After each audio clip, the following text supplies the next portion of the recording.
Hello दोस्तों, कल्पना करो एक सुंदर गोरी भरपूर शरीर वाली बहू और घर का सबसे ताकतवर अकेला जेठ जिनकी नजरें बार बार एक दूसरे को छू जाती हैं।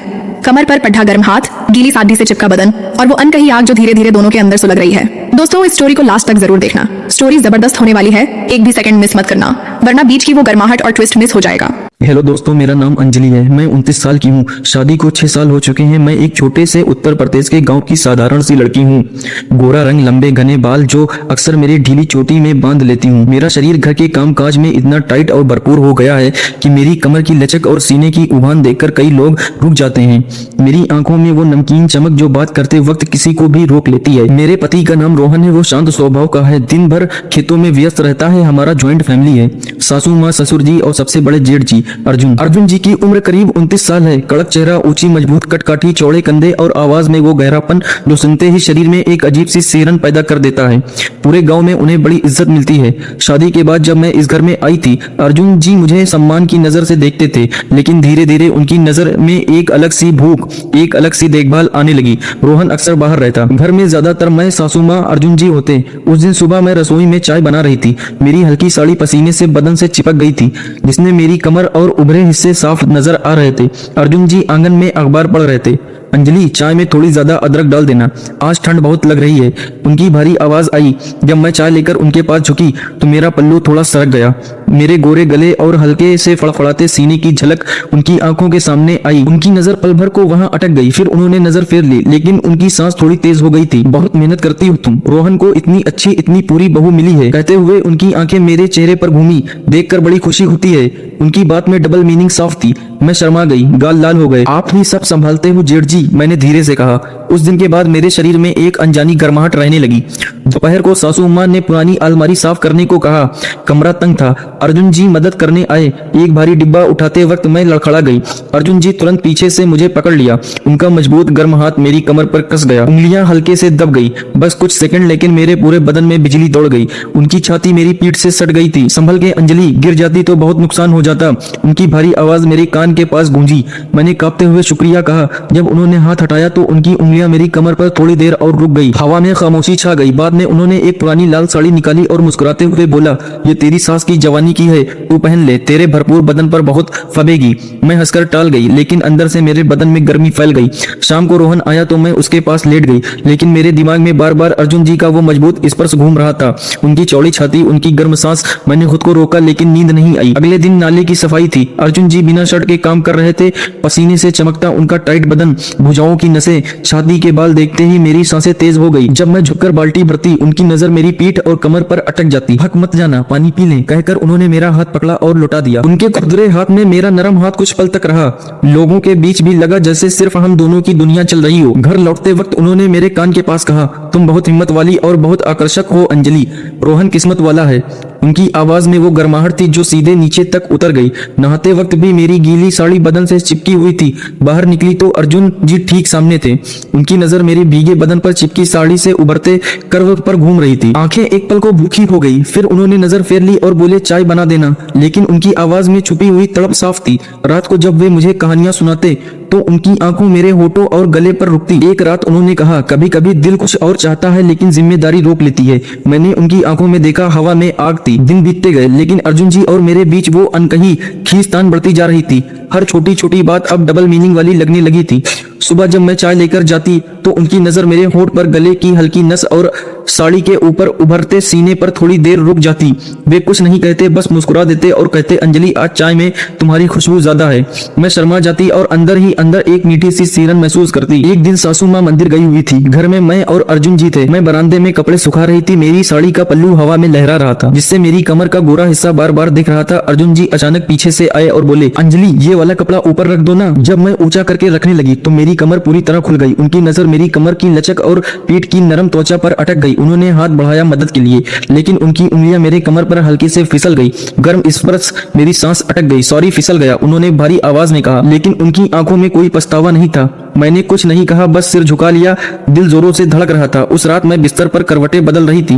रोहन बगल में सो रहा था, लेकिन मेरी आंखों के सामने अर्जुन जी का वो गर्म स्पर्श और भूखी नजर घूम रही थी। मैंने खुद को समझाया कि ये गलत है, लेकिन शरीर नहीं मान रहा था। अगले कुछ दिन परिवार में खेत की सिंचाई का काम चल रहा था। अर्जुन जी सुबह से शाम तक खेत में रहते। मैं उनके लिए दोपहर का खाना लेकर जाती। एक दिन धूप बहुत तेज थी। मैं पानी की बोतल लेकर गई। वे पसीने में तर थे। उनकी छाती चमक रही थी, बदन पर मिट्टी लगी हुई थी। आओ अंजलि, बैठो थोड़ी देर, उन्होंने कहा और मेरे लिए चटाई बिछा दी। जब मैं बैठी तो मेरी साड़ी थोड़ी ऊपर सरक गई। मेरी जांघों की गोरी त्वचा दिख रही थी। उनकी नजर वहां अटक गई। फिर उन्होंने नजर फेरते हुए बोला, तुम्हारा शरीर इतना नाजुक और कोमल है, खेत का काम करते करते तुम भी फूल की तरह तरोताजा लगती हो। उनकी बात में छुपी तारीफ मेरे बदन में गर्मी भर गई। मैंने पानी का गिलास देते हुए उनकी उंगलियों को छू लिया। बस एक पल, लेकिन वो पल काफी था। धीरे धीरे हमारी बातें ज्यादा खुलने लगी। शाम को जब सब सो जाते तो अर्जुन जी मुझे पुरानी कहानी सुनाते। एक रात उन्होंने अपनी शादी के बारे में बताया। उनकी पत्नी बहुत पहले गुजर गई थी। उसके बाद मैंने कभी किसी और को करीब नहीं आने दिया। उन्होंने कहा, लेकिन अब कभी कभी लगता है कि जिंदगी में कुछ कमी रह गई। उनकी आंखों में वो तन्हाई और इच्छा दोनों थी। मैंने हिम्मत करके उनका हाथ थाम लिया। जेठ जी, आप अकेले नहीं है, मैं हूं ना। मेरा हाथ थामते हुए उनकी उंगलियां मेरी हथेली पर हल्के से दब गई। वो स्पर्श बोल रहा था कि ये सिर्फ सतवना नहीं, कुछ ज्यादा है। हम देर तक हाथ थामे बैठे रहे। हवा में सन्नाटा था, सिर्फ हमारे तेज सांसों की आवाज। एक दिन गांव में छोटा सा उत्सव था। मैं तैयार हो रही थी, लाल साड़ी पहनी, ब्लाउज थोड़ा टाइट था। जब मैं तैयार होकर निकली, अर्जुन जी मुझे देखते ही रुक गए। उनकी नजर मेरे होठों से शुरू होकर सीने, कमर और जांघों तक घूम गई। अंजलि, आज तुम बहुत खूबसूरत लग रही हो, उन्होंने कहा। आवाज में वो कांपना था जो छुप नहीं पा रहा था। ये साड़ी तुम्हारे बदन पर जैसे ढल गई है। मैं शर्मा गई, लेकिन अंदर से खुश थी। उत्सव में भी उनकी नजर बार बार मुझ पर आती। जब मैं नाच रही थी तो उनकी आंखें मेरी घूमती कमर और हिलते सीने पर टिकी रहती। उत्सव के बाद घर लौटते वक्त रास्ता सुनसान था। अर्जुन जी मेरे साथ चल रहे थे। अचानक हवा का झोंका आया और मेरा पल्लू उड़ गया। उन्होंने तुरंत हाथ बढ़ाया और पल्लू संभाल दिया, लेकिन उनके हाथ मेरे कंधे और गले को छू गए। हम दोनों एक पल को बहुत करीब आ गए। उनकी सांसें मेरे चेहरे पर पड़ रही थी। अंजलि, उन्होंने बस इतना कहा। उनकी आंखों में वो तड़प थी जो अब छुप नहीं पा रही थी। मैंने नजरें झुका ली, लेकिन मेरे बदन में आग लग रही थी। घर आकर मैंने खुद को आईने में देखा। मेरे गाल लाल थे, सांसें तेज थी। मैं सोच रही थी कि ये कहाँ जा रहा है, लेकिन रोक भी नहीं पा रही थी। अगले दिन रोहन शहर गया था। घर में सिर्फ हम तीन थे। शाम को अर्जुन जी मुझे ऊपर वाले कमरे में बुलाया। कुछ पुराने सामान देखने को कहा। कमरा अंधेरा था। हम दोनों करीब करीब थे। एक डिब्बा निकालते वक्त मैं उनके सीने से टकरा गई। उनकी छाती सख्त थी, दिल जोरों से धड़क रहा था। माफ करना, मैंने कहा, लेकिन पीछे नहीं हटी। वे भी नहीं हटे। उनकी उंगलियां मेरी कमर पर फिर से आ गई। इस बार दबाव ज्यादा था। अंजलि, तुम नहीं जानती कि तुम मेरे लिए क्या हो, उन्होंने धीरे से कहा। उस पल मेरी आंखें बंद हो गई, लेकिन तभी नीचे सासू माँ की आवाज आई और हम अलग हो गए। दिल अभी भी धड़क रहा था। इस तरह छोटी छोटी घटनाएं बढ़ती जा रही थी। हर स्पर्श, हर नजर, हर बातें हमें और करीब ला रही थी। रोहन को कभी कभी शक होता, लेकिन मैं उसे टाल देती। अंदर ही अंदर मैं जानती थी कि अब ये रिश्ता सिर्फ जेठ बहू का नहीं रह गया था। एक शाम जब मैं अकेली छत पर कपड़े सुखा रही थी, अर्जुन जी ऊपर आए। सूरज ढल रहा था। लाल आकाश के नीचे उन्होंने मेरे पास आकर खड़े हो गए। तुम्हें देखकर लगता है जैसे जिंदगी में रंग आ गया हो, उन्होंने कहा। फिर उन्होंने धीरे से मेरे बालों को छुआ, बस हल्का सा, लेकिन मेरे पूरे शरीर में बिजली दौड़ गई। मैंने उनकी तरफ देखा। उनकी आंखें भूखी थी। जेठ जी, मैंने बस इतना कहा। वो पल बहुत लंबा लगा। हम दोनों जानते थे कि आगे बढ़ना आसान नहीं होगा, लेकिन पीछे हटना और भी मुश्किल हो गया था। उस छत वाली शाम के बाद सब कुछ पहले से ज्यादा तीखा हो गया था। अर्जुन जी अब मेरी तरफ देखते तो उनकी आंखों में छुपी हुई भूख साफ दिखती। मैं भी उनसे नजरें चुराती, लेकिन अंदर से इंतजार करती कि कब वो फिर वापस आएंगे। रोहन के शहर जाने के बाद घर में माहौल और भी निजी हो गया था। सासू माँ सुबह मंदिर चली जाती। एक दिन दोपहर में मैं रसोई में खाना बना रही थी। अर्जुन जी अचानक पीछे से आकर बोले, अंजलि, आज क्या बना रही हो? जब मैं मुड़ी तो वो बहुत करीब खड़े थे। उनकी छाती मेरे सीने से बस छू कर रह गई। मेरी सांस तेज हो गई। दाल चावल जेठ जी, मैंने कांपती आवाज में कहा। उन्होंने मुस्कुराते हुए मेरे गाल पर उंगली फेरी। तुम्हारे हाथों का खाना तो जन्नत है, लेकिन तुम खुद तो उससे भी मीठी हो। उनकी उंगली मेरे गाल से होठों के पास तक आई। मैंने आंखें बंद कर ली। वो पल कितना गर्म था। फिर उन्होंने हाथ हटा लिया और हल्के से हंस दिए। शर्मा मत अंजलि, मैं तो बस मजाक कर रहा था, लेकिन हम दोनों जानते थे कि वो मजाक नहीं था। उसी शाम गांव के जमीन के पुराने झगड़े की वजह से अर्जुन जी को शहर कोर्ट जाना पड़ा। उन्होंने मुझे भी साथ चलने को कहा, क्योंकि रोहन खेत में व्यस्त था। तुम्हारी मदद चाहिए, उन्होंने कहा। हम बस से शहर गए। होटल में 2 अलग कमरे बुक थे, लेकिन रात को कोर्ट की मीटिंग लेट हो गई।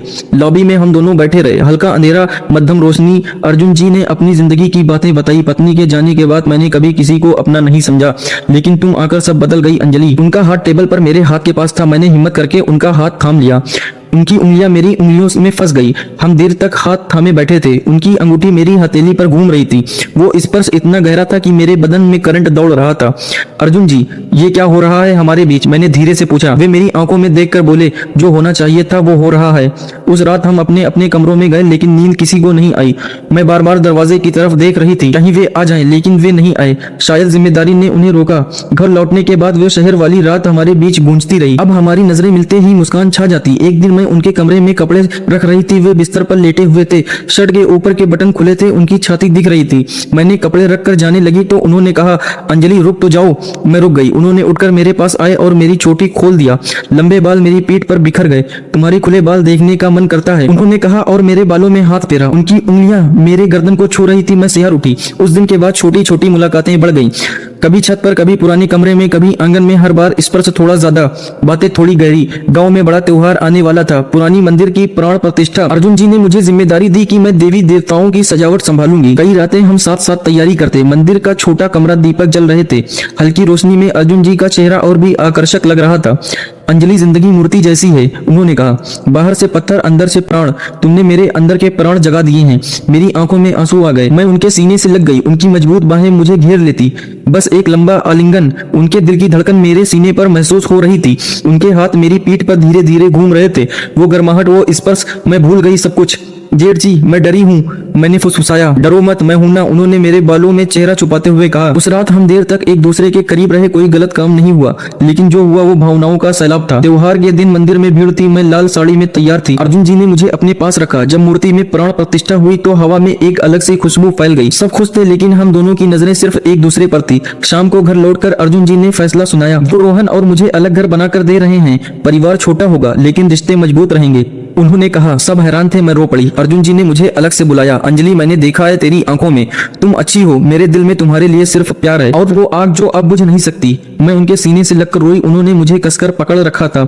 उनकी उंगलियां मेरे कमर पर दब रही थी। उस दिन के बाद घर में माहौल बदल गया। रोहन को सब पता चल गया, लेकिन वो चुप रहा। शायद समझ गया था। हम अलग घर में शिफ्ट होने लगे, लेकिन अर्जुन जी हर हफ्ते आते, सलाह देते, मदद करते। और फिर एक दिन मुझे पता चला कि मैं माँ बनने वाली हूँ। अर्जुन जी सबसे ज्यादा खुश थे। उन्होंने मुझे गले लगाया और कहा, तुमने परिवार को नई रोशनी दी अंजलि। उनका आलिंगन इस बार और गहरा था। माँ बनने वाली खबर घर में खुशी की लहर ले आई, लेकिन मेरे और अर्जुन के बीच की वो गुप्त आग अब और तेज हो चुकी थी। हर मुलाकात में अब वो स्पर्श पहले से ज्यादा लंबा और गहरा होता। अलग घर बनाने की तैयारी चल रही थी। अर्जुन जी अक्सर आते और काम देखते। एक दिन शाम को मैं अकेली घर पर थी। रोहन खेत गया हुआ था। अर्जुन जी अचानक आए।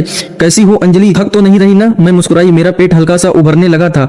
उन्होंने पास आकर हाथ रख दिया मेरे पेट पर। मेरा भतीजा, ये भतीजी, उन्होंने धीरे से कहा। उनकी हथेली गर्म थी। वो स्पर्श सीधे दिल तक उतर गया। मैंने उनकी छाती पर सिर रख दिया। उनकी मजबूत बाहें मुझे घेर लेती। हम देर तक ऐसे ही खड़े थे। उनकी उंगलियां मेरी पीठ पर घूम रही थी, कभी कभी कमर पर दब जाती। तुम्हारा बदन अब और भी नाजुक और आकर्षक हो गया है, उन्होंने मेरे कान में फुसफुसाया। मेरा पूरा शरीर सिहर उठा। मैंने उनकी शर्ट पकड़ ली। उस पल हम दोनों बहुत करीब थी। उनकी सांस मेरे चेहरे पर, मेरी सांस उनकी छाती पर। लेकिन हम रुक गए। जिम्मेदारी ने फिर रोक लिया। दिन बीतते गए। अलग घर तैयार हो गया। हम शिफ्ट हो गए, लेकिन अर्जुन जी हर दूसरे दिन आते, कभी बहाने से, कभी मदद के नाम पर। एक दिन बारिश हो रही थी। रोहन बाहर फंसा हुआ था।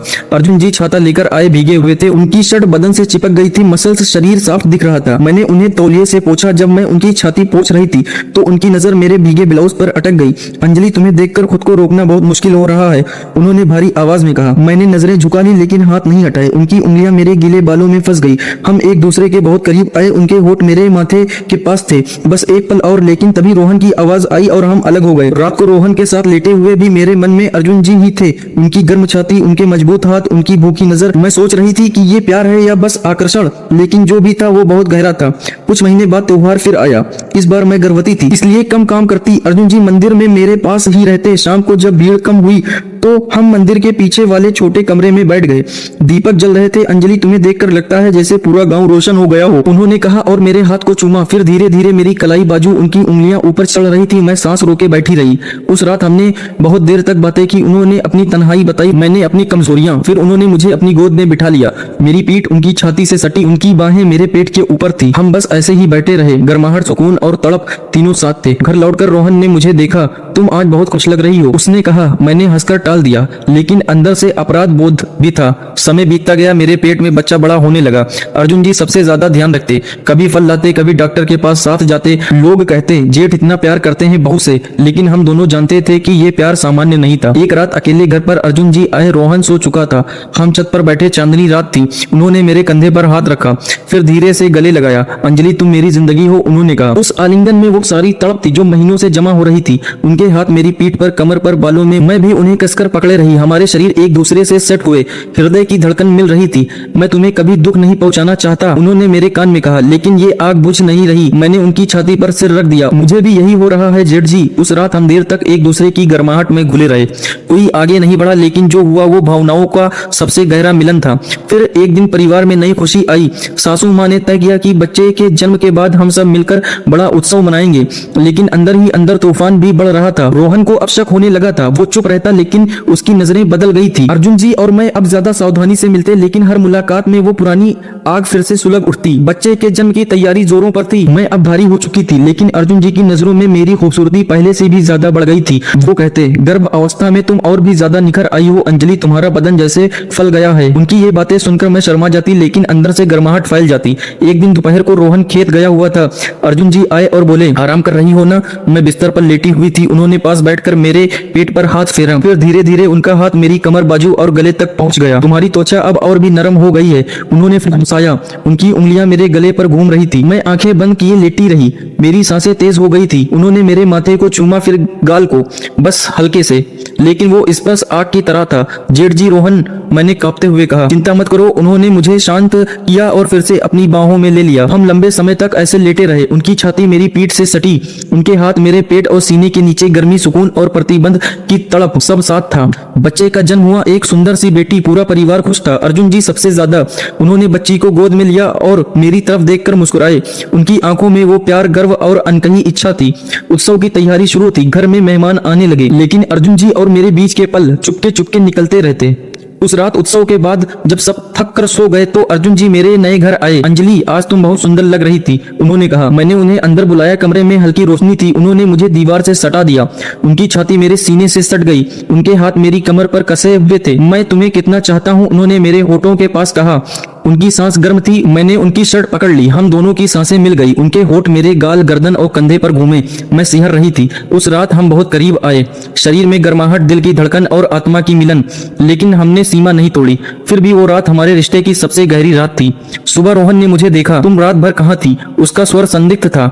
मैंने बहाना बना दिया, लेकिन अब शक गहरा हो रहा था। अर्जुन जी अब ज्यादा सावधानी बरतने लगे थे, लेकिन मुलाकातें जारी थी। कभी खेत में, कभी मंदिर में, कभी छत पर। हर बार स्पर्श बढ़ता, नजरें गहरी होती। एक दिन रोहन ने अर्जुन से सीधे पूछ लिया, भैया, अंजलि के साथ आपका रिश्ता सब नॉर्मल है ना? अर्जुन जी ने शांत स्वर में जवाब दिया, हाँ, वो मेरी बहू है और मैं उनका जेठ। लेकिन उनकी आंखों में झूठ छुप नहीं पाया। रोहन चुप हो गया, लेकिन तनाव बढ़ गया। अब मैं दो आग के बीच फंस गई थी। एक तरफ रोहन का पति का अधिकार, दूसरी तरफ अर्जुन जी का वो गहरा प्यार जो मुझे खींच रहा था। फिर एक बड़ा मोड़ आया। गांव में जमीन का पुराना झगड़ा फिर से शुरू हो गया। अर्जुन जी को फिर शहर जाना पड़ा। इस बार उन्होंने मुझे साथ ले जाने से मना कर दिया। तुम बच्ची के साथ रहो, उन्होंने कहा, लेकिन उनकी आंखें कह रही थी कि वो अकेले नहीं जाना चाहते। वे गए। पूरे 15 दिन। उन दिनों में बेचैन रही। रात को उनके बारे में सोचकर करवटें बदलती। उनकी गर्म बाहें, उनकी भारी आवाज, उनका स्पर्श सब याद आता। जब वे लौटे तो पहली मुलाकात में उन्होंने मुझे कसकर गले लगाया। बहुत याद आई तुम्हारी, उन्होंने कहा। उनकी आंखें नम थी। उस दिन हम देर तक साथ रहे। उन्होंने मेरे बाल सहलाए, मेरी कमर पर हाथ फेरा, मेरे होठ को अपनी उंगलियों से छुआ।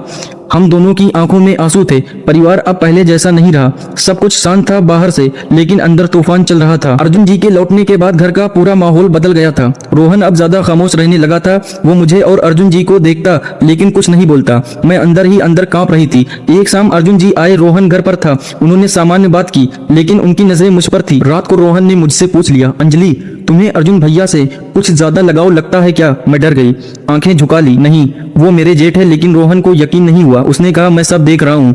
उस रात मैं रोई। अगले दिन अर्जुन जी को सब पता चला। उन्होंने मुझे अलग से बुलाया। अंजलि, मैं तुम्हें दुख नहीं देना चाहता। अगर तुम कहो तो मैं दूर हो जाता हूँ। मेरी आंखों में आंसू